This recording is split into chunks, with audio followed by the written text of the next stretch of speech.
Bien, bonjour à tous et bienvenue donc dans ce nouvel épisode d'Alchimie du ciel. Et je suis très heureux d'inaugurer un nouveau format débat, discussion, autour du sujet astrologie et féminisme avec Caroline, que vous connaissez bien, et puis avec Sandrine Lériken et Mathilde Fachon du podcast Z comme Zodiac. Vous connaissez Sandrine avec sa chaîne YouTube Astroéthique qui devient Astro Bohème. C'est ça, Sandrine? Tout à fait. Et donc, j'avais envie de vous réunir toutes les trois parce que vous avez… Alors déjà, j'aime l'astrologie que vous faites. Et puis, c'est une astrologie qui est tournée vers le féminin, toutes les trois à votre façon, à votre manière. Et donc, ça va nous permettre d'interroger un peu ce que ça peut être une astrologie du féminin, astrologie féministe, et puis de voir un peu le regard que peut porter l'astrologie sur ces mouvements.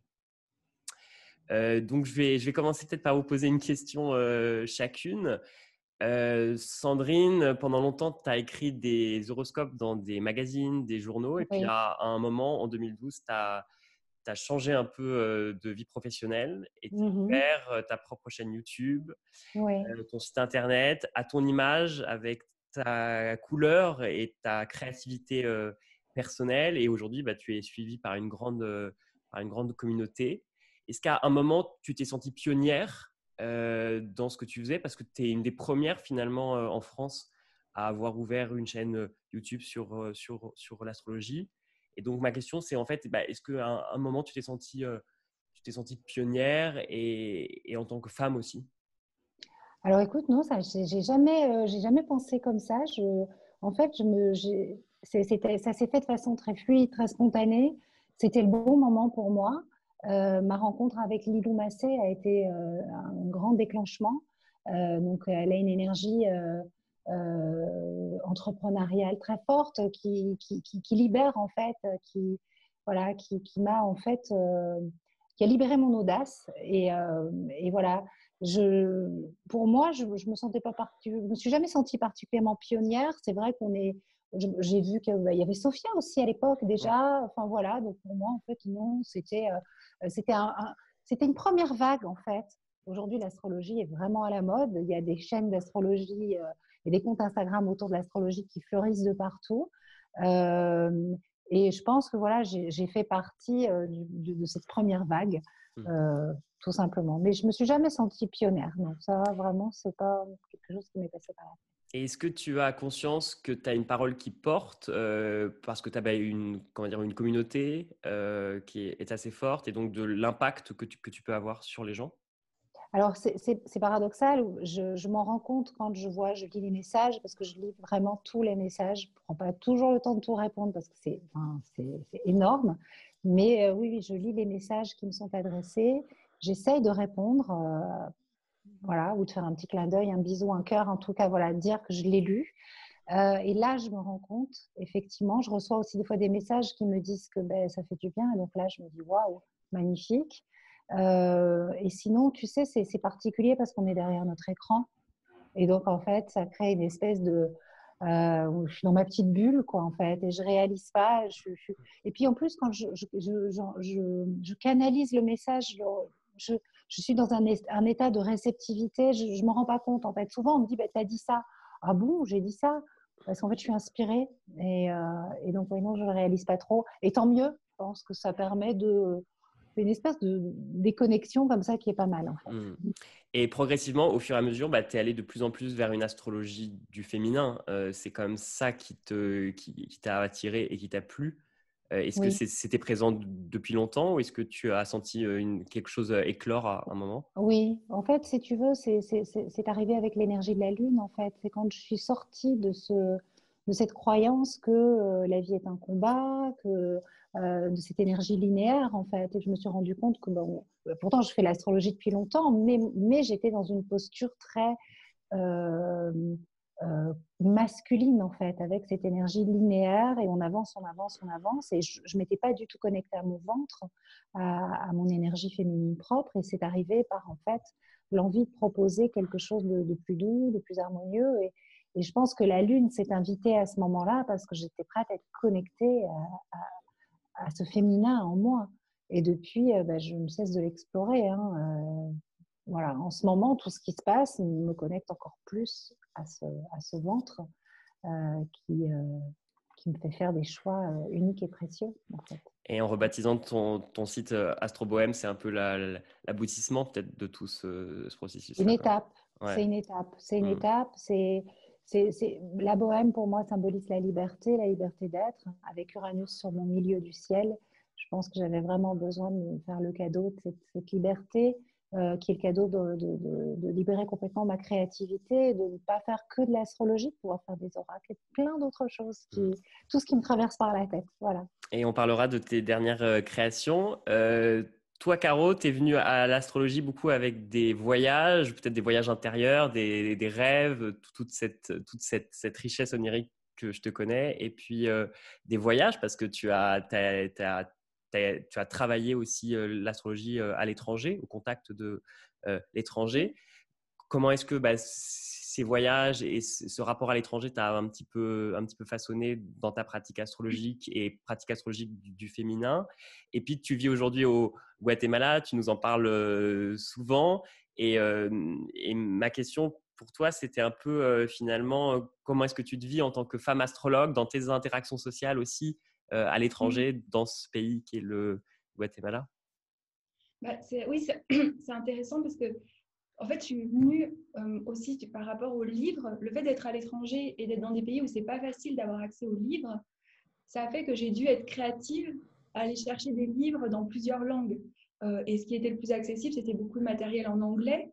Les personnes qui à l'époque proposaient des cours en anglais comme Demetra George, c'était en ligne.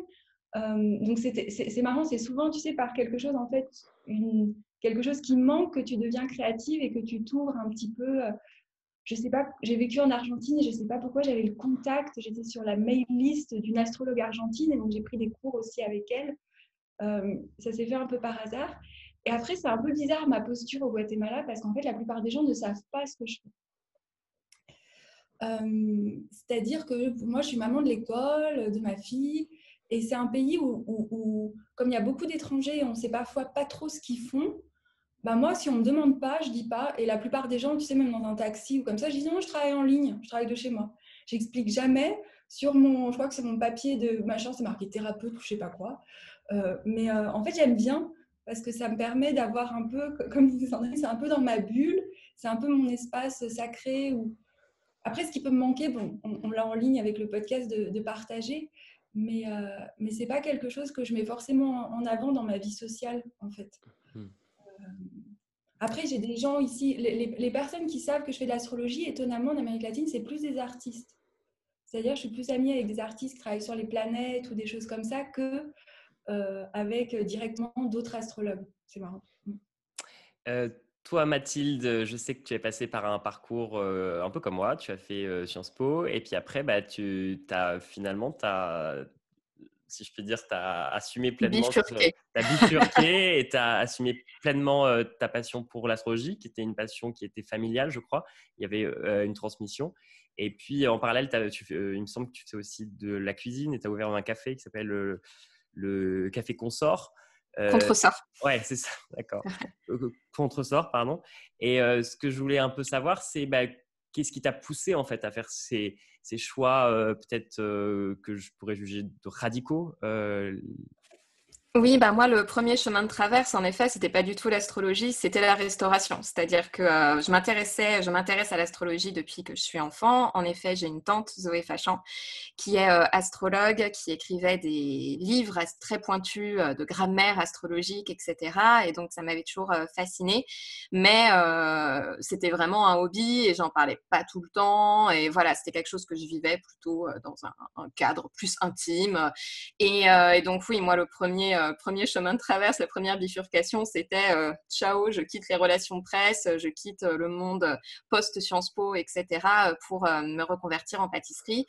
Et l'astrologie, c'est arrivé par hasard, mais c'est complètement lié à mon parcours aussi en restauration, puisque j'avais ouvert un premier restaurant qui s'appelle Politique Café et qui fonctionnait pas très bien. J'avais vraiment besoin juste pour m'amuser, d'avoir un projet annexe qui est donc Z comme Zodiac, qui est le podcast par lequel je suis devenue petit à petit astrologue sur la place publique, comme je le dis, mais c'était pas du tout préparé, c'était pas un agenda. Je pensais pas que j'allais devenir astrologue de métier en fait. Et il a fallu bien un an de sortie de Z comme Zodiac et de création du compte Instagram et de création de contenu pour que je commence à envisager ça comme une activité professionnelle. Et toi, donc la particularité peut-être, c'est que tu te positionnes quand même dans une astrologie qui est féministe. En tout cas, c'est ce que je comprends de toi. Et finalement, est-ce que c'est la génération dans laquelle tu es, dans laquelle on est tous les deux, qui appelle en quelque sorte à ce positionnement-là? Alors, oui et non, parce que moi, à la base, c'est pas du tout un positionnement marketing. C'est-à-dire que depuis, pareil, que je suis petite, de par l'histoire familiale, les thématiques féministes m'ont toujours énormément intéressée.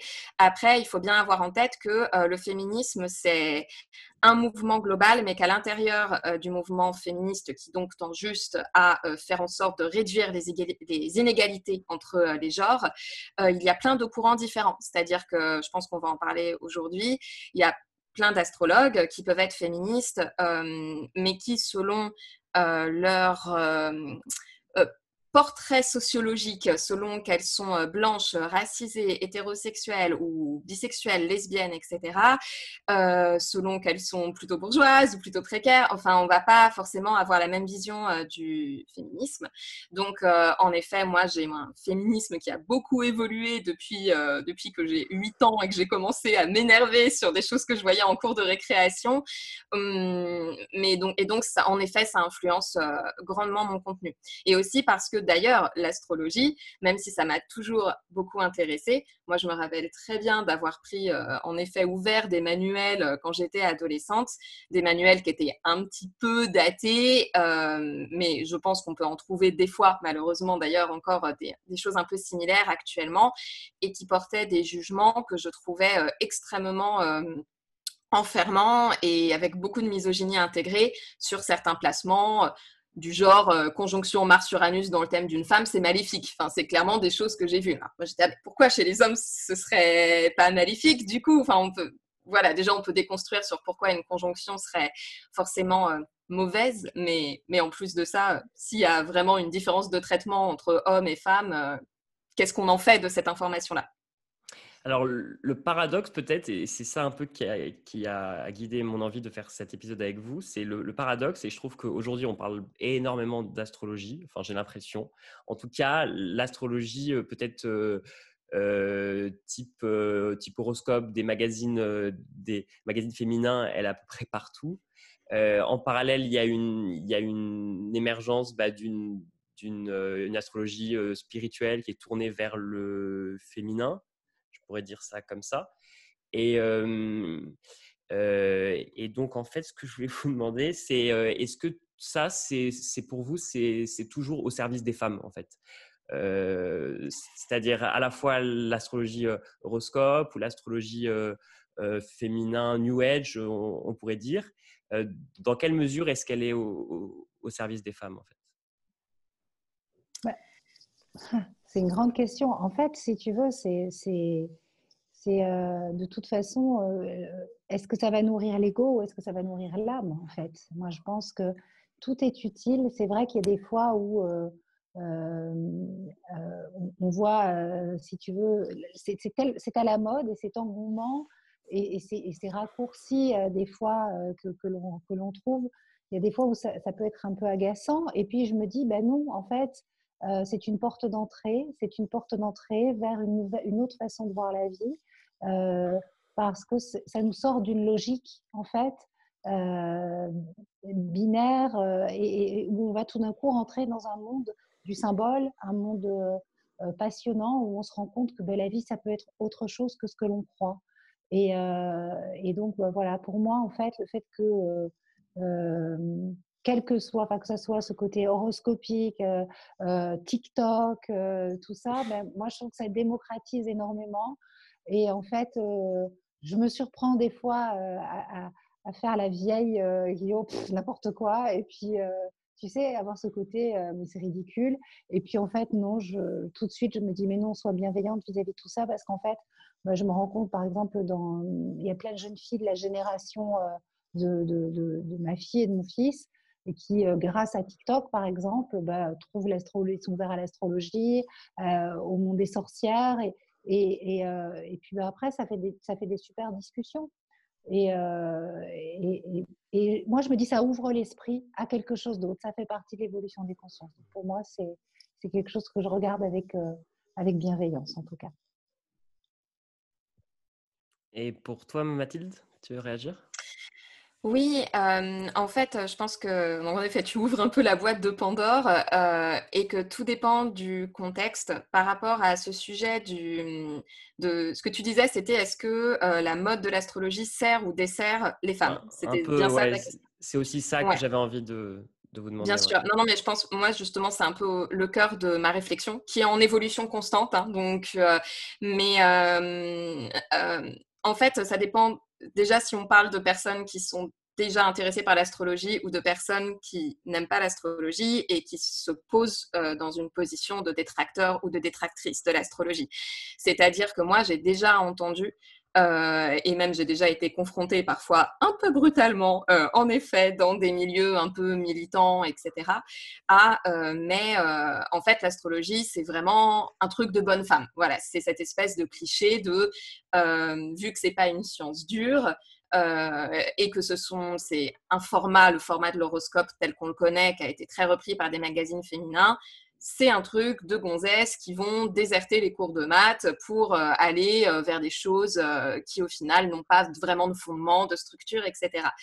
Et donc ça, déjà, il y aurait plein de choses à dire. C'est pas le but de cette, évidemment, de cet échange-là, mais où moi, je dis, mais en fait, ta vision est pleine de misogynie intégrée et pleine de raccourcis très sexistes. Et puis l'astrologie, c'est les astrologies d'ailleurs, puisqu'il y en a plein de sortes aussi différentes selon les régions du monde.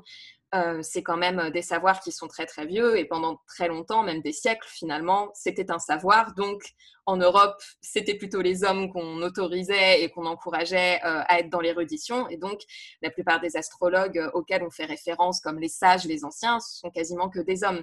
Donc voilà, il y a toute une histoire de l'horoscope féminin dans les magazines. C'est très récent, c'est 1900-1910 avec les premiers magazines féminins. Donc il y a déjà plein de choses qu'on peut détricoter. Ça ne veut pas dire que c'est complètement faux pour autant. Ça ne veut pas dire du tout non plus que cet avis-là n'est pas hyper subjectif. Et après, moi, ce qui va m'interroger au sein de l'astrologie, c'est justement toute cette dimension du masculin-féminin. D'ailleurs, auquel Sandrine, tu as fait pas mal référence au début en parlant de ce que tu faisais.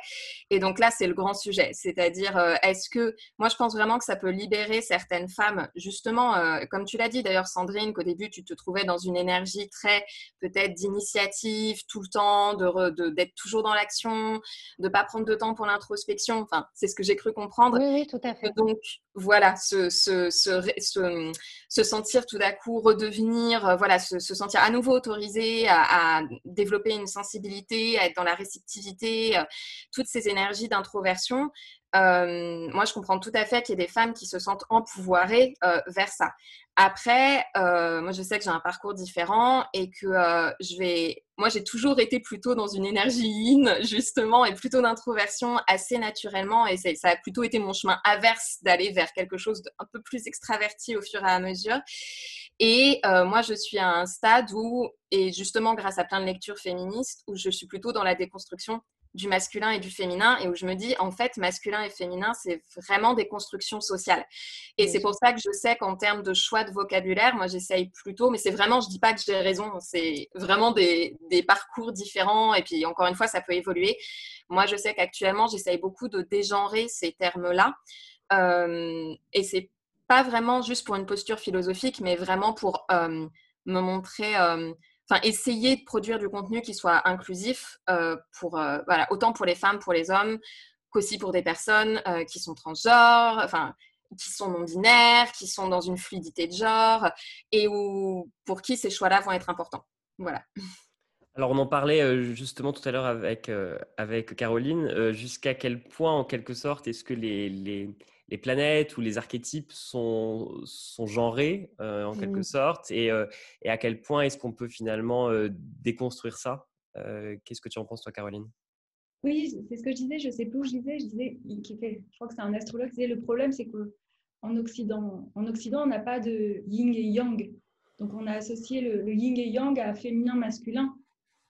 Et en faisant quelque part cette association, je pense que c'est là où on a créé cette difficulté. Et je te rejoins, Mathilde, des fois c'est dur dans le langage de sortir de féminin et masculin ou de Vénus et Mars, qu'on va avoir beaucoup lié dans les manuels. Avant, Mars, c'était dans le thème d'une femme, c'était l'homme, et Vénus, dans le thème d'un homme, c'était la femme. Alors qu'en fait, c'est un terme d'énergie active et magnétique, en fait, finalement.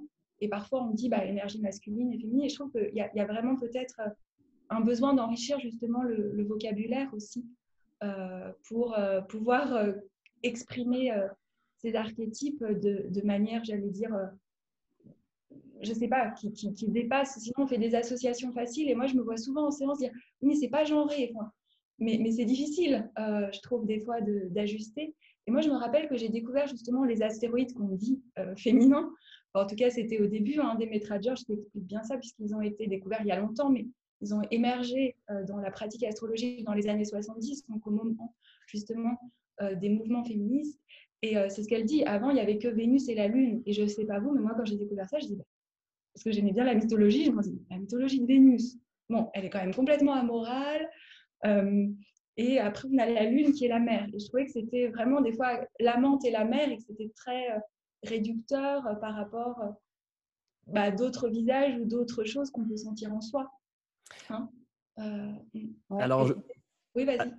Non, tu veux répondre? ça m'avait plu aussi, c'est vrai, parce que c'est vrai qu'on était réduite à la Lune et à Vénus dans les livres d'astrologie traditionnelle.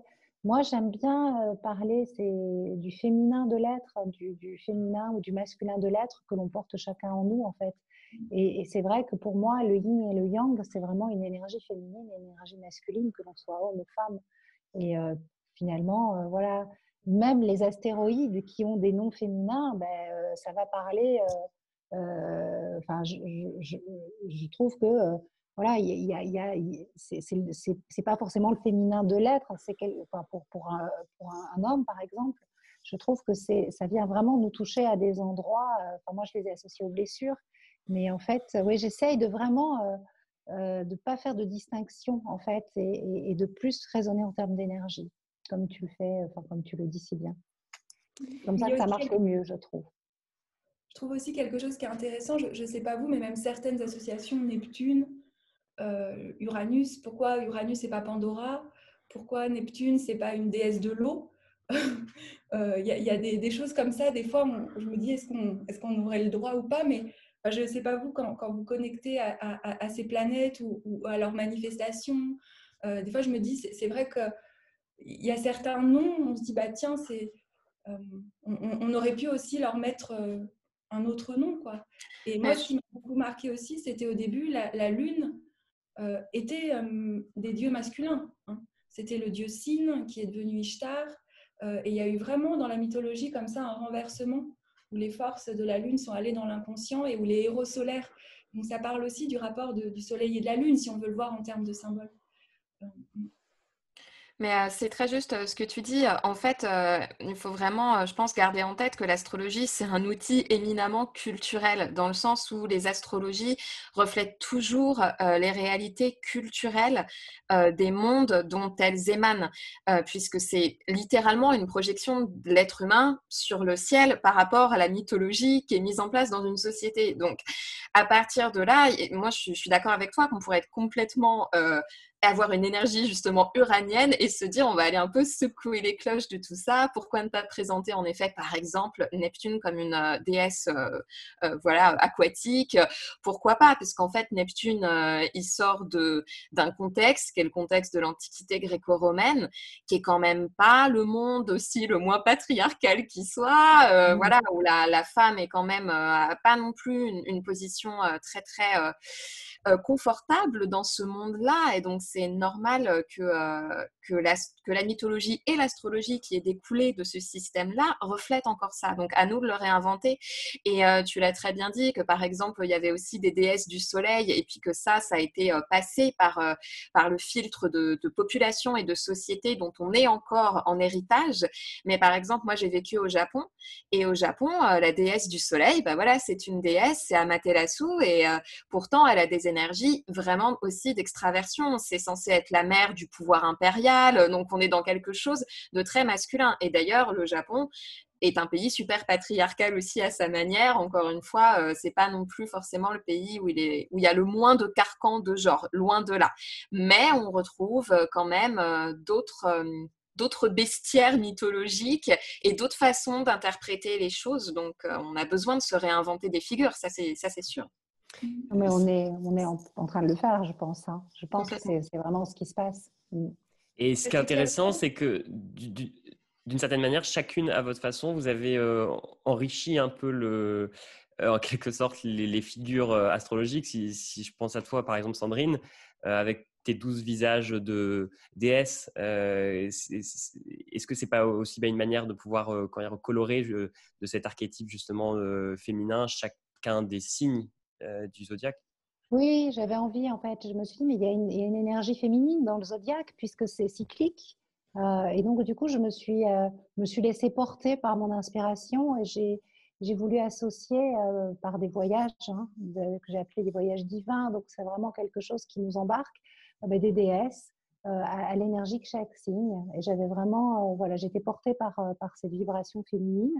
Et puis bon, c'est vrai que quand c'est arrivé, c'est parce que j'écrivais le livre dans la collection Rituels de femmes. Donc voilà, portée par l'énergie féminine de cette collection que Catherine Maillard, son éditrice, a reçue en quête de vision. Donc voilà, je pense que c'est quelque chose de très très fort en fait qui nous rassemble toutes. Euh, et toi aussi, enfin tous aujourd'hui, à ouvrir ce champ des possibles, à oser et à réinventer, bien sûr, tous ces symboles, toute cette histoire dont on est issu et qui a un petit peu des fois des côtés désuets, comme tu le disais, Mathilde, effectivement, voilà, c'était la société gréco-romaine. Bon, il y a des choses qui sont clairement à revoir et aujourd'hui, on peut se permettre. Tout est possible en fait, toutes les cartes sont redistribuées. Et je pense qu'on n'a pas fini de réinventer l'astrologie et d'écrire une nouvelle astrologie, en fait. Mais c'est de tout temps pour moi. Et là, c'est Alors, vraiment fort. on a parlé rapidement des astéroïdes. Tu en as fait un peu de ta spécialité, Caro. Et tu es en train d'ailleurs, enfin, tu as un livre qui arrive sur ces astéroïdes. Comment est-ce que pour toi, est-ce qu'elles sont venues un peu enrichir justement les deux archétypes Lune-Vénus? Et est-ce que finalement, c'est. Alors, au-delà, en effet, du côté féminin archétypal, yin, est-ce qu'elles peuvent aussi incarner ces astéroïdes-là des figures de femmes? Oui, en fait, moi, je me rappelle avoir commencé par ça et à un moment donné avoir arrêté parce qu'en séance, ça me posait problème parce qu'on venait me chercher sur l'archétype de la prêtresse et je me disais, mais est-ce que je suis en train de narcissiser les gens ou est-ce qu'on est en train de partir dans des concepts trop new age? Enfin, j'ai eu un moment donné où, parce que je crois que j'ai découvert ça en 2012 ou 2011, j'avais pris les cours même en 2010 que j'étais enceinte et puis j'ai voulu arrêter parce que justement, j'avais l'impression de mal utiliser les concepts. Enfin, je sais pas, ça m'a fait une sorte de crise de conscience. Mais moi, ce qui m'avait fascinée aussi, c'était, alors je sais pas si je réponds bien à ta question ou si je pars dans mon cerveau là, mais c'était et ça me fait penser à ce que dit Mathilde, ce que vous avez dit par rapport au contexte gréco-romain, c'est que vraiment chaque astéroïde, en fait, il y a la dimension pré-hellénistique et puis il y a après, et souvent l'ambiguïté de ces archétypes féminins. Je pense à Vesta, qu'on connaît comme étant les nonnes, mais qui avant étaient en Sumer les prostituées sacrées, et même je pense astrologue ou oracle. Junon, qui dans le mariage avec Zeus représente quand même aussi sociologiquement l'établissement du mariage monogame, mais qui avant était cette femme souveraine qui après prend sa ceinture de chasteté. Donc il y a aussi une lecture comme ça en fait des mythes qui est très de ce qui se passait à l'époque et de comment justement il y a eu un règne sur un autre règne. Et en fait, moi, ce que j'avais beaucoup aimé dans l'approche de Demetra George, c'est qu'elle expliquait en fait que finalement, quand il y a eu ces héros solaires qui ont tué symboliquement les dragons, et que le féminin était mis dans l'ombre, qu'actuellement on serait dans une nouvelle lune, et dans cette nouvelle lune qui correspond justement au retour de ce qu'on appelle le retour de la grande déesse ou le retour de... quelque part, il y a quelque chose qui viendrait se rééquilibrer. Et en effet, moi, je me suis dit, mais c'est pas une nostalgie très patriarcale et matriarcale non plus, où c'était l'ère du taureau, et donc il y avait les cultes de la déesse cornue, puis après on est parti dans l'ère du bélier, les cultes des héros. Je pense qu'actuellement, je me dis, bah, c'est comment... Oui, il y a quelque chose qui se réinvente des deux. Et moi, ce que ça a surtout élargi, parce qu'il y a des figures comme Pallas Athéna qui sont vraiment comment on utilise en fait cette énergie créative. Alors certains, ça va être Pallas Athéna au service de la vision, de l'impact des politiques publiques, de l'activisme, d'autres pour nourrir quelque chose de l'ordre de la terre. Vesta, c'est le besoin de se centrer, tout simplement. Donc c'est pour ça que des fois on l'associe à la prêtresse, mais c'est le besoin de cultiver un espace d'intime et de sacré dans notre connexion avec le ciel. Donc ça, j'allais dire, c'est hors genre. Enfin, c'est chacun, je pense qu'on a besoin de cet espace de retour à soi. Junon va nous interroger sur les ombres quand on tombe dans la projection dans nos relations. Pallas Athéna, elle est aussi... Il y a plein de choses qu'on peut tisser et je trouve que des fois, ça nous parle de nos ambiguïtés. On dit d'ailleurs, Pallas Athéna, que c'est celle qui va... tous les mouvements non binaires, c'est Pallas Athéna qui la porte, puisqu'elle veut vraiment réunir l'intelligence des cycles avec l'intelligence rationnelle.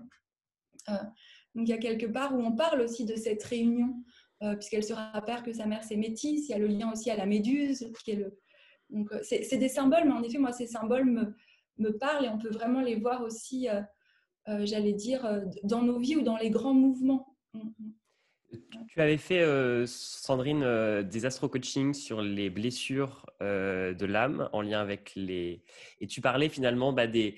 Et c'est vraiment des... Enfin, j'ai énormément aimé ça. Et tu parlais des ombres finalement aussi de chacune.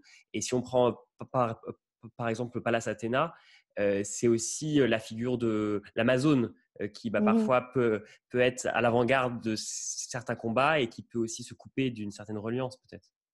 Oui, oui, tout à fait, mais qui va être dans son mental, dans sa tête et coupé de son cœur parce que l'Amazone, pour elle, l'homme est dangereux, voire inutile. Hein, et donc voilà, on va se retrouver avec des blessures puissantes. Et c'est vrai que je ne sais même plus comment ça m'était venu de faire cette association.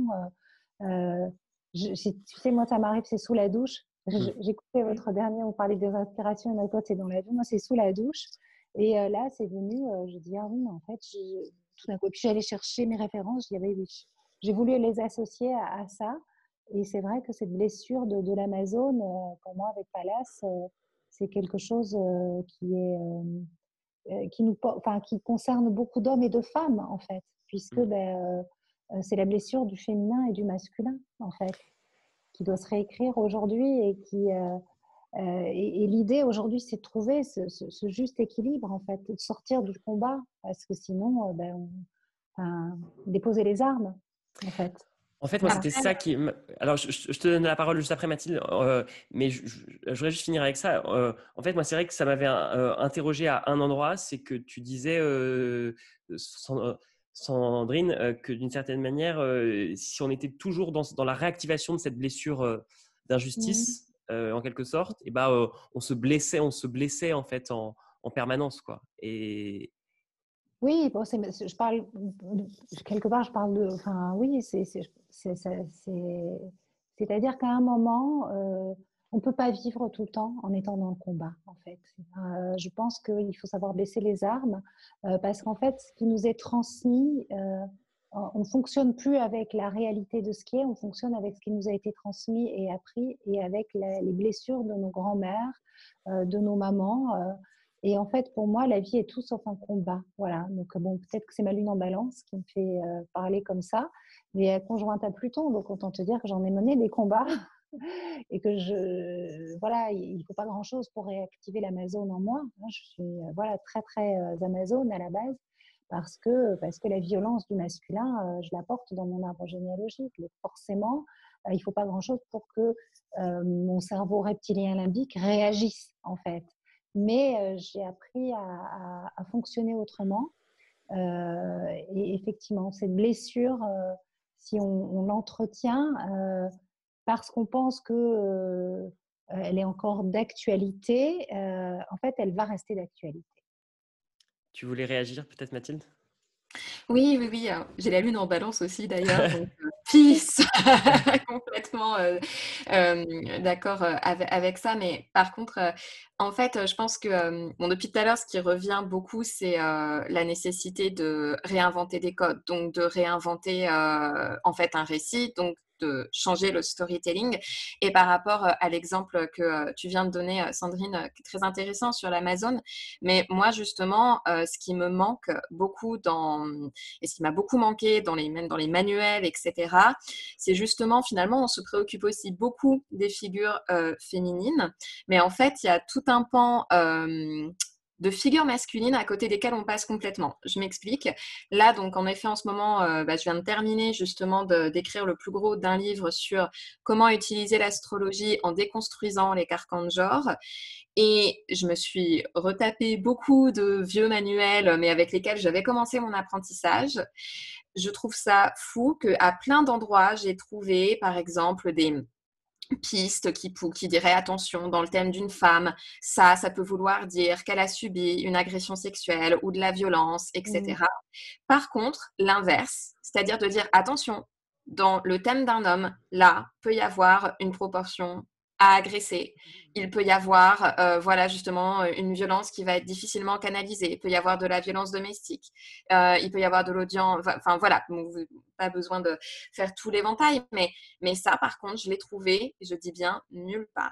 C'est-à-dire que, évidemment, des fois, on va parler d'une énergie martienne très forte, avec plein d'activités, plein d'énergie, peut-être un côté un peu belliqueux. Mais la présence de l'homme, par exemple, dans les foyers ou dans la façon dont l'homme va se vivre en tant que citoyen, qui peut aussi se soucier du bien commun, etc., ces figures-là, on les trouve quasiment pas Enfin, juste pas du tout, parce que littéralement, j'en ai pas trouvé. Et donc, je pense qu'évidemment, j'ai pas du tout lu tous les manuels qui existent, mais je pense qu'il y a quelque chose d'assez d'une lame de fond derrière. Et donc, voilà, je pense que c'est hyper important en fait de réinventer ces codes et de par exemple dire bah oui la lune n'est pas forcément une figure féminine. Vénus non plus, peut-être peut y avoir des hommes lunaires qui vont être justement dans le care, dans la protection, il peut y avoir des hommes vénusiens et il peut y avoir des femmes martiennes et des femmes uraniennes et c'est ça en fait dont on a besoin pour que justement avoir un énorme éventail de tous les possibles. Il ne s'agit pas de juger ou de donner des bons points ou des mauvais points, mais il s'agit vraiment de peut-être aider aussi à travers l'astrologie à faire comprendre aux gens qu'on peut peut-être sortir de ces carcans de genre qui nous sont imposés par la société. Et si l'astrologie peut justement nous aider à sortir de croyances limitantes sur parce que je suis un homme, j'agis comme ça, ou parce que je suis une femme, j'agis comme ça, et si on va plus regarder ce qui vraiment dans notre intériorité va ressortir, là je pense qu'on fait un énorme pas en avant, quoi. Et toi, tu as développé, il me semble, une réflexion par rapport à Proserpine, à Perséphone. Donc, c'est aussi une figure que tu utilises.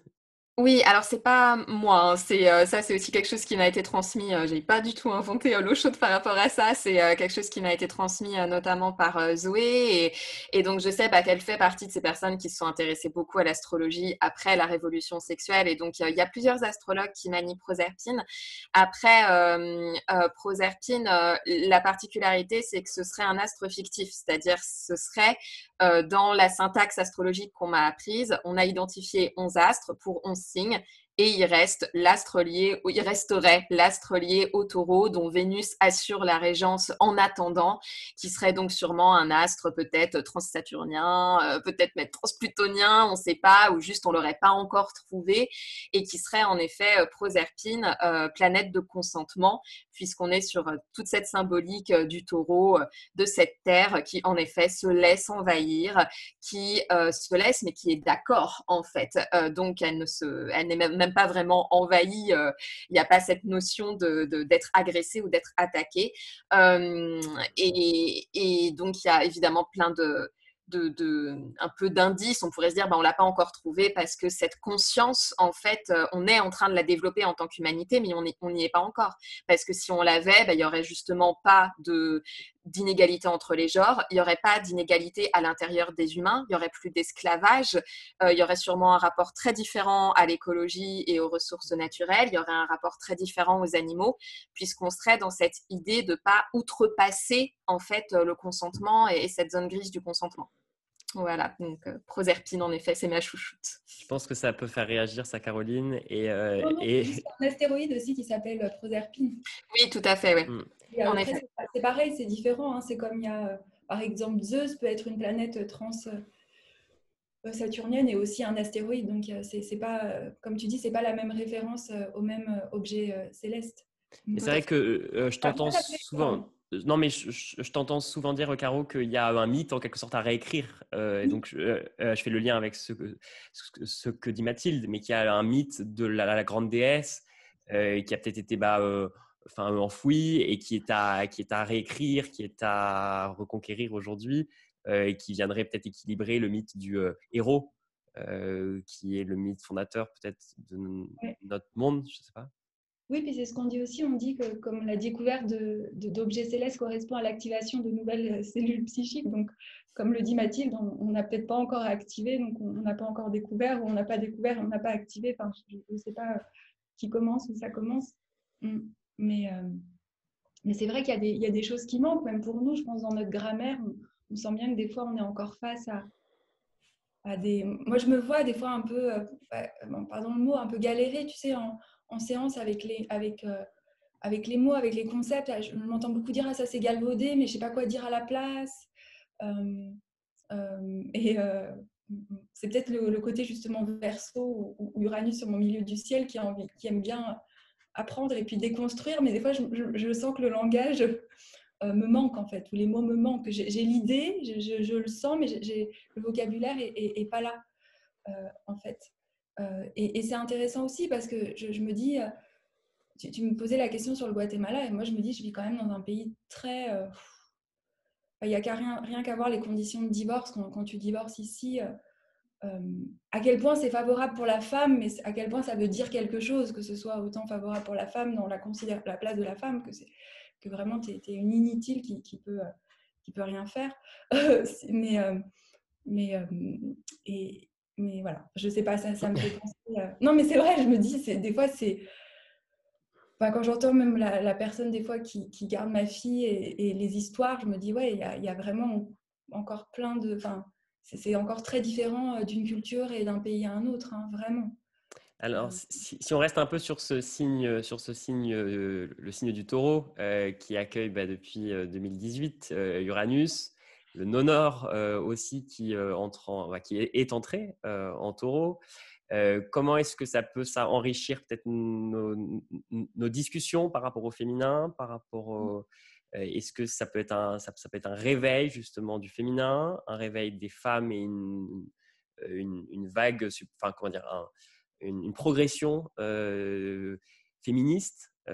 Comment est-ce que vous comprenez ces éléments astrologiques? Pour moi, pardon.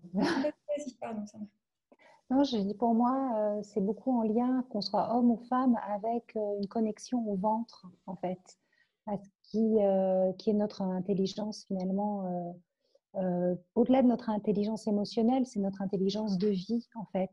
Et c'est cette intelligence qui est dans le ventre, qui nous connecte à la pulsion de vie, aux bonnes bactéries que l'on va nourrir, qui va en fait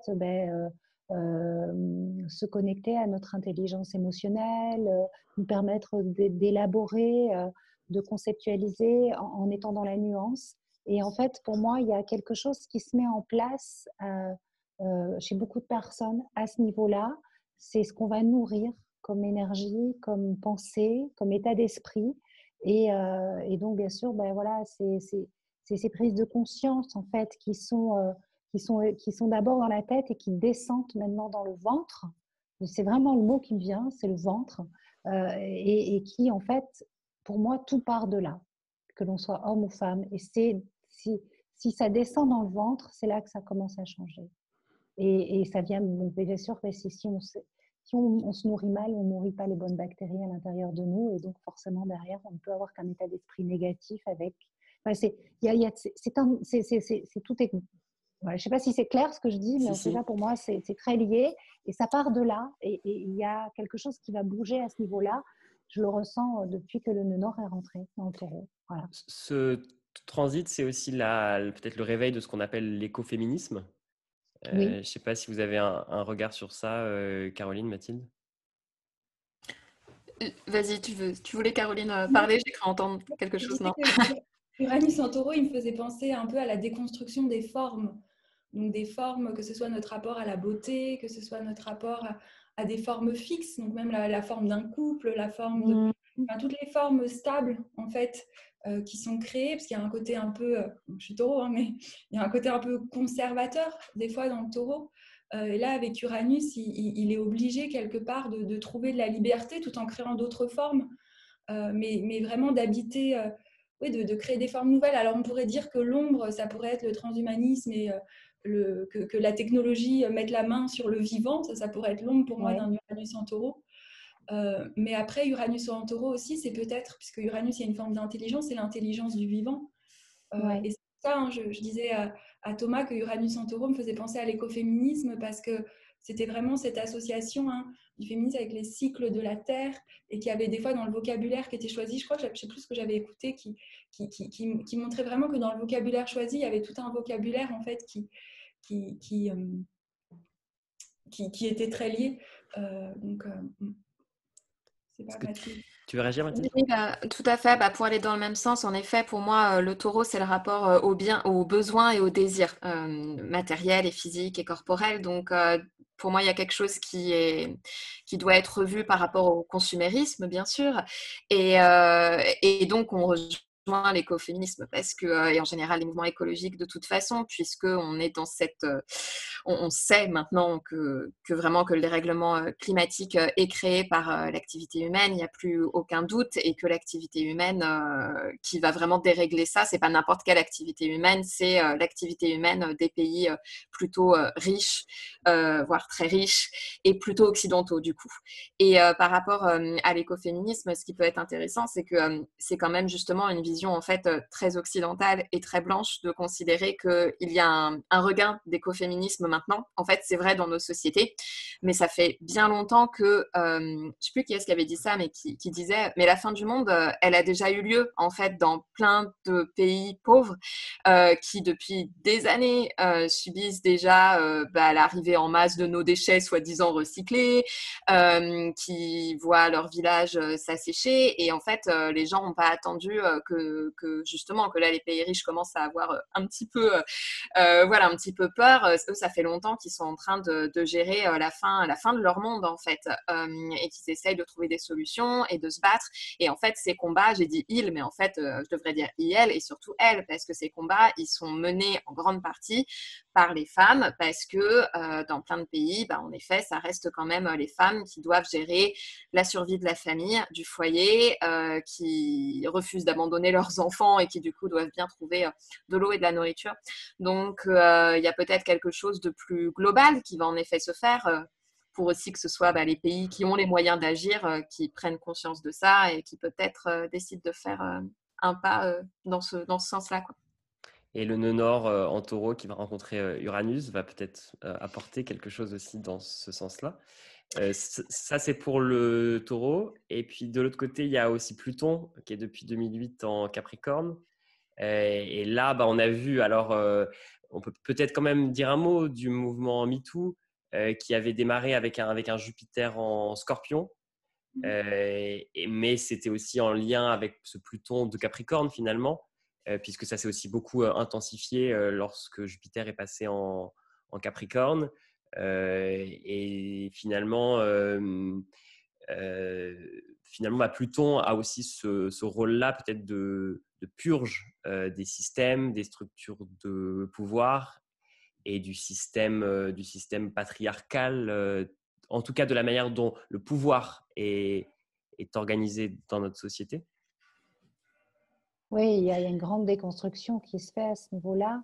Et à mon sens, on vit les derniers soubresauts un petit peu, tu sais, c'est toujours, moi j'ai toujours cette impression quand une planète comme ça, surtout une planète lente comme Pluton, ça fait ses derniers pas de danse dans un signe, c'est là où il donne tout, quoi, en fait. Tu sais, c'est la dernière danse et c'est waouh, c'est très intense. Alors peut-être aussi parce qu'en ce moment, les énergies sont vraiment très, très intenses par cette conjonction entre Jupiter et Neptune, mais je ressens vraiment que euh, euh, l'entrée de Pluton dans le signe du Verseau à partir de l'année prochaine, je crois que c'est le 23 mars 2023 pour la première fois, va vraiment amener un changement dans les rapports hommes-femmes, puisque le Verseau est vraiment en lien avec... il y a une transformation profonde qui se met en place, puisque pour moi, le Verseau est le signe par excellence qui s'en fout des gens, en fait. Voilà. Donc pour moi, il y a quelque chose un grand renouveau qui se met en place par rapport au statut de l'homme et de la femme. Et effectivement, tout ce que le Capricorne représente en termes d'institution patriarcale vit, selon moi, ces dernières heures. Et ce qui est intéressant, c'est que le Capricorne, on l'associe beaucoup au patriarcat. Alors finalement, c'est un signe féminin. Enfin, c'est un signe dit féminin, et donc il peut avoir. Finalement, ça peut être aussi un pouvoir très très féminin, ce Capricorne. Je ne sais pas si tu veux dire quelque chose par rapport à ça, Caro. Non, je sais pas. Je sais plus, je crois que c'était Jeff Green qui disait aussi que le Capricorne, c'était le Dark Eros. Au début, je me disais, c'est quoi l'Eros noir? Et en fait, il disait, c'est aussi tous les tabous de la société, c'est tout ce qui a été relégué dans l'ombre. Et je crois qu'on a associé le Capricorne aussi à tout le féminin, enfin en tout cas toutes ces déesses de l'ombre qui ont été reléguées dans l'ombre et qu'on a un peu pestiférées dans la mythologie, toutes celles qui avaient le symbole du serpent ou la méduse qu'on a transformée. Bon, alors qu'en plus la méduse, c'est quand même Poséidon, enfin c'est quand même Neptune qui l'a violée, mais c'est elle qui est punie. Enfin, et je ne sais pas, est-ce qu'il y a aussi ça? Est-ce que ça nous permet peut-être que Pluton qui passe en Capricorne, c'est purifier une couche, je ne sais pas, de ce signe, et que la couche la plus apparente, c'est l'ambition, c'est le pouvoir démesuré, mais enfin, le signe du Capricorne, on dit quand même c'est la porte des cieux, donc c'est quand même un besoin aussi d'épurer et d'élévation et de simplification des choses, et d'intégrité et de responsabilité, donc je ne sais pas. Mais c'est vrai que ça m'a toujours étonnée que ce soit parce que c'est un signe de terre. C'est pour ça que dans la tradition, c'est un signe féminin, puisque il y a quelque chose de passif et de réceptif. Après, c'est ça aussi qui est intéressant, hein, quand tu regardes toi aussi l'astrologie hellénistique. Au départ, hein, une planète maléfique ou bénéfique, c'était plus en lien avec... parce que Saturne était froid et sec, et Jupiter-Vénus était chaud et humide, donc il pouvait accueillir la vie. Donc il y avait quelque chose avec qu'est-ce qui peut être porteur de vie et qu'est-ce qui au contraire n'était pas fertile pour la vie. Hein. Si je reviens juste un peu à Pluton en Capricorne, j'avais envie de... Enfin, moi, ce que je trouve super intéressant, c'est que vraiment, j'ai l'impression que Pluton a fait remonter beaucoup de choses à la surface, notamment à travers justement la libération de la parole, MeToo, et aussi MeToo inceste. Et c'est là où il peut y avoir justement comment dire, une libération de la parole des femmes et des hommes. Parce que notamment l'an dernier, début d'année dernière, il y a eu un livre de Camille Kouchner, et quand il est sorti, il y avait une conjonction Mercure-Pluton sur justement l'inceste qu'a subi son frère. Et j'ai l'impression que c'est comme si on allait vraiment, un peu comme tu disais Sandrine tout à l'heure, mais comme si on allait vraiment à la blessure, en fait, comme si on remontait vraiment à la blessure, mais pour que justement elle ne nous possède plus, quoi. Mais c'est intéressant ce que tu dis, puisque en fait, bon, alors en plus, je suis une personne qui a 6 planètes en Capricorne, étalée du degré 2 au degré 29 du Capricorne. Je subis Pluton sur mon stellium depuis 2008, j'en peux plus. Mais plaisanterie à part, du coup, c'est une énergie aussi que j'aime beaucoup. Et en fait, Pluton en Capricorne, bon, évidemment, ça commence avec la crise de 2008, normal, Pluton, les finances. Mais en fait, 3 ans plus tard, il y a justement les prémices de MeToo avec l'affaire Strauss-Kahn. Et en fait, bon, évidemment, il faudra sûrement plus de recul, mais il y a quand même de plus en plus d'écrits qui vraiment essayent de remonter l'historique de MeToo et qui disent, en fait, il y a un truc qui se passe à ce moment-là par rapport aux médias. Et c'est normal parce qu'en fait, en 2010-2011, on a en fait à ce moment-là les réseaux sociaux, la place d'Internet, le changement dans les médias qu'on a connu pendant toute l'année, pendant toute la décennie 2010-2020 en fait, ce qui n'était pas le cas avant. Et ça aussi, c'est même intéressant par rapport au passage de Pluton en Capricorne. Ça change énormément de rapport à l'autorité et à la hiérarchie quand on a une société qui est principalement, majoritairement connectés partout à travers le globe. Ça change un peu tout en termes de système d'information et en termes d'informations qui, comme tu l'as dit, reviennent à la surface. Pour moi, les énergies Scorpion et Capricorne, chacune à leur manière, et donc les énergies plutoniennes et saturniennes, chacune à leur manière, c'est des énergies de justice, c'est les justiciers du zodiaque, Pluton et Saturne. Alors, avec tout l'aspect de justice qui peut aussi demander une forme de violence. Donc, bien sûr, il faut toujours faire un peu attention avec ces énergies-là pour que ça parte pas dans quelque chose de trop dark, mais il y a ça. Et dernière chose par rapport à l'énergie Capricorne, énergie dite féminine, en effet, quand on apprend l'astrologie, tu avais raison, Caroline, sur le rapport avec la Terre. Moi, c'est quelque chose auquel je pense beaucoup en pensant justement c'est un peu aux 3 astres liés au signe de Terre, avec pour moi du coup Cérès, Proserpine et Saturne, et donc cette espèce un peu d'association comme ça d'astres liés à la Terre. Et en effet, on retrouve quand même dans plein de mythologies des déesses féminines, représentées en tout cas incarnées par des figures de femmes pour la Terre. Et Saturne, il devient une divinité agraire sous l'Empire romain, qui est un empire pour le coup hyper masculiniste, qui met Mars un peu au cœur voilà, de toute sa politique guerrière, mais en même temps, du coup, il rattrape Saturne, il en fait une divinité agraire. Donc, c'est intéressant de voir ce lien-là. Et puis aussi, il faut se rappeler que pendant longtemps, dans la société paysanne, c'était les femmes qui avaient un rôle saturnien. C'était elles qui géraient à l'intérieur du foyer l'anticipation, la structure. C'était les femmes souvent qui géraient aussi l'argent. En fait, c'est elles qui géraient toute la gestion, donc toute l'économie Capricorne, en fait, de long terme. Par contre, à la fin, il y avait aussi ce truc de l'homme du foyer qui a ok, on en est là. Bon, bah, du coup, maintenant, c'est moi qui redistribue. Voilà, qui avait ce rôle final. Mais en fait, les femmes étaient dans une énergie très politique à la maison. Et il y a un podcast excellent de Titu Lecoq qui s'appelle Rends l'argent, qui analyse justement les rapports économiques entre hommes et femmes. Et alors, pour toutes les thématiques terriennes en astrologie, c'est génial comme podcast. Ça parle beaucoup. J'étais super heureux de vous avoir toutes les 3. Moi, je suis un homme lunaire. J'ai une lune qui est toute puissante dans mon thème. Elle est en cancer, associée au maître de mon ascendant. Et c'est vrai que je me sens toujours un peu à la fois en communauté de destin avec les femmes et en complicité, et sans doute aussi de par mon homosexualité. Et en même temps, je me sens toujours un petit peu mal à l'aise, ou en tout cas en difficulté, en quelque sorte, comment dire, à en parler en fait avec des mots, et à ne pas justement empiéter sur le discours ou sur une réalité que je ne vis pas. Donc voilà, j'étais heureux de pouvoir vous réunir aussi pour pouvoir que ça puisse m'enrichir, et puis enrichir peut-être tout le monde. Et j'ai l'impression qu'à travers vos 3 visions, finalement, il y a plein de choses qui se rassemblent, d'autres qui divergent, mais c'est finalement des bouts en fait qui forment un même puzzle à la toute fin. Je vais vous laisser peut-être un petit temps pour conclure chacune, et puis nous présenter votre actualité ou ce que vous voudriez peut-être partager.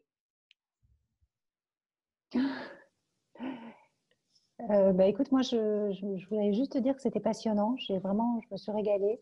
Merci pour cette invitation, Thomas. Et c'était très enrichissant de vous entendre, Caro, Mathilde. Voilà. Et puis voilà, continuons à réinventer en fait cette astrologie, réinventons-nous en permanence. Je pense que ça sera vraiment ce que je retiendrai de ce moment de partage, d'ouvrir et de laisser œuvrer voilà, toutes ces puissances transformatrices à l'intérieur de nous, voilà, pour pouvoir co-créer ensemble une nouvelle astrologie, qui est l'astrologie du vivant, qui est l'astrologie de maintenant, en fait, tout simplement. Voilà. On te retrouve sur ton site internet Astro. Je crois que c'est toujours Astroéthique, mais en tout cas, il s'appelle maintenant Astro Bohème. Et, Oui. tu as un livre donc, sur les 12 visages féminins, les 12 déesses. Et puis, tu as sorti là un oracle de l'amour que je n'ai pas encore, mais que tu vas m'envoyer, Sandrine. Ouais, je vais te l'envoyer, bien sûr. Oui, ça, c'est une co-création féminine avec une amie de cœur, Valérie Tartera. C'est des messages puissants sur le couple, sur l'amour, en fait, qui nous ont portés tout au long de notre formation en pratique épigénétique et qui, en fait, qui s'adressent directement au cerveau limbique pour qu'on puisse vivre l'amour au sein de la relation, mais de toutes nos relations. C'est vivre l'amour, l'incarner. Que ça ne soit pas un concept. Et donc, en fait, l'idée, c'est de 52 cartes. On retourne, on a un message qui s'adresse à nous et qui vient tout simplement nous remettre sur le chemin de l'amour, le chemin du cœur.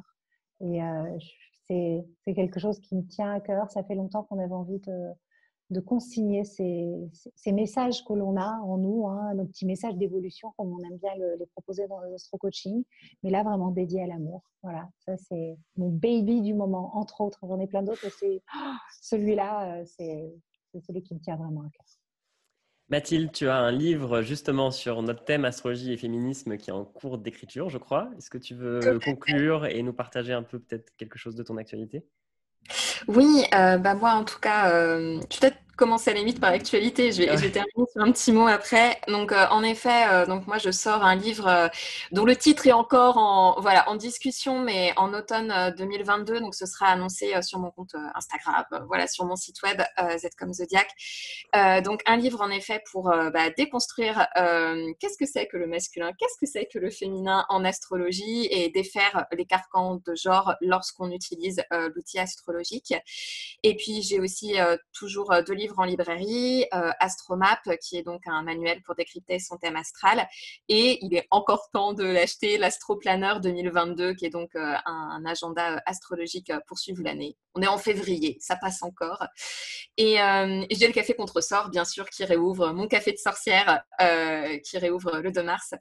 Et la dernière chose que je voulais dire, parce que moi, je sais que je reçois aussi beaucoup de messages sur mon compte de personnes, notamment LGBT+, qui parfois me fendent le cœur parce que je fais aussi partie de cette communauté-là. J'ai déjà été en couple avec des femmes et je me suis déjà pris de la lesbophobie à plein de niveaux de ma vie. Donc, c'est aussi des choses que je connais. Et du coup, moi, je reçois souvent des messages de personnes qui me disent qu'elles ont eu des lectures de thèmes avec des astrologues qui ont dit des choses qui étaient parfois destructrices, parfois juste très limitantes sur leur sexualité, sur leur identité de genre, et ça me fend le cœur à chaque fois. Et donc, que ce soit sur cette thématique-là ou que ce soit même sur la thématique du racisme ou du handicap ou de ce genre de choses, je lance aussi, je rappelle que je pense ce serait vraiment bien en tant qu'astrologue qu'on reste tous et toutes hyper ouverts et ouvertes en fait sur ces sujets-là pour essayer de dire le moins de choses désagréables possible aux gens qui viennent nous voir, en fait, tout simplement. Voilà, c'était là-dessus que je voudrais terminer.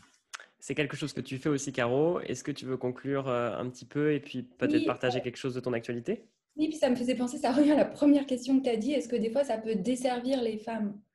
Moi, ce que je vois surtout, et j'élargirai même ce que dit Mathilde, c'est que des fois je me dis, des fois il y a ça met des... Enfin, comment dire, des fois les personnes viennent parce qu'ils pensent des choses de leur thème qu'ils aient lu ou qu'on leur ait dit, et je me dis, mais ça peut vraiment enfermer. Et les planètes, c'est des archétypes, donc il y a une dualité, donc c'est aussi s'en libérer. C'est aussi, pour moi, on doit se libérer de notre thème, quelque part. On n'est pas... mais c'est vrai que des fois, il y a des choses très déterministes, même sur le fait d'avoir ou non des enfants, j'ai entendu des personnes où on leur a dit ou les vies passées horribles qu'ils auraient eues. De toute façon, moi j'ai l'impression qu'on a tous, le truc basique, c'est tous Atlantis, on a tous mal utilisé la connaissance. Donc... Mais il y a tous ces trucs, des fois je me dis il faut faire attention parce que, alors sans doute, et je l'ai sans doute fait aussi, mais parce que ça vient aussi, mais je me dis oui, il y a vraiment quelque chose de... ouais, de faire attention pour tout, quoi. On aime beaucoup les symboles et des fois, moi, je tripe avec les symboles, mais on a un humain, c'est de l'humain en face. Et il y a une sensibilité, il y a une histoire, et il y a des choses qui peuvent être réactivées. Et des fois, je me dis, même sans vouloir le faire, il y a des personnes qui viennent tellement avec un stress de quelque chose que tout ce qu'on dit va être pris comme stress. Et des fois, je trouve que c'est aussi difficile, tu sais, sur certaines situations de vie. Donc, voilà. On doit conclure, Caro. Pardon. Tu as en cours d'écriture Non, il est plus qu'écrit. Il est écrit. Il sort bientôt un livre sur les astéroïdes féminins. Et Voilà, donc, ça va être super intéressant pour enrichir notre pratique. Mais voilà, il faut que j'apprenne le titre de mon livre, parce que je ne me rappelle plus à chaque fois. Mais ce qu'on peut dire, c'est que c'est le premier livre francophone sur les astéroïdes. C'est quand même voilà, pas rien. c'est sur les astéroïdes. Alors, pas tous, hein, je pense que j'ai essayé de faire des listes qui vont avec chaque archétype, mais comment tu dis, c'est quelque chose où il y a plein de recherches à faire, en fait. Donc, pour tous ceux que ça intéresse, c'est vraiment quelque chose où, comme il y a très peu de choses qui ont été écrites en astrologie, c'est vraiment un domaine d'exploration. Et on retrouve toutes vos informations de toute façon sur vos sites internet. Eh bien, merci à tous. Si vous avez aimé cet épisode, n'hésitez pas à le partager, à le diffuser. Et j'espère qu'il vous aura apporté plein de réflexions et que ça vous gardera ouvert. Je crois que c'est ça la conclusion finalement. Merci à tous et à très bientôt. Merci. Merci beaucoup. Merci.